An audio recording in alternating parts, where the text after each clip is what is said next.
हे सरकारी वायफाय अतिशय स्वस्त आहे आणि यासाठी स्वतः गव्हर्नमेंटचे माणसं माझ्या घरी येऊन हे वायफाय लावून गेले असं माहिती सांगणारे अनेक व्हिडिओ तुम्ही बघितले असतील. परंतु हे सर्व व्हिडिओ खोटे आहे. हो, तुम्ही खरं ऐकलंय.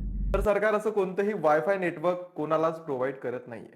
सरकार फक्त पीएम वाणी या योजनेअंतर्गत एक पब्लिक वायफाय प्रोव्हाइड करते.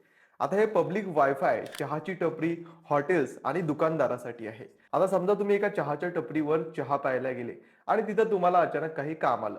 आता तुम्ही काय कराल की त्या चहाच्या टपरीवर लावलेल्या हॉटस्पॉटला तुमचा वायफाय कनेक्ट कराल आणि हे वायफाय कनेक्ट केल्यावर तुम्हाला या वायफायवर एक रिचार्ज मारावं लागणार आहे. आता जेवढ्याच तुम्ही रिचार्ज मारला तेवढा तुम्हाला डेटा इथं वापरायला मिळणार आहे. आता हा डेटा वापरल्यावर दुकानदाराला सुद्धा याचं कमिशन मिळणार आहे, म्हणजे दुकानदाराची कमाई सुद्धा वाढणार आहे. एकंदरीत काय तर जे काही व्हिडिओ तुम्हाला असं सांगत आहे की हे गव्हर्नमेंटचं वायफाय मी फ्री मध्ये लावलंय ते पूर्णतः फेक व्हिडिओ आहे. त्यामुळे अशा व्हिडिओ जर अजिबात विश्वास ठेवू नका आणि खऱ्या माहितीसाठी आम्हाला नक्की फॉलो करा.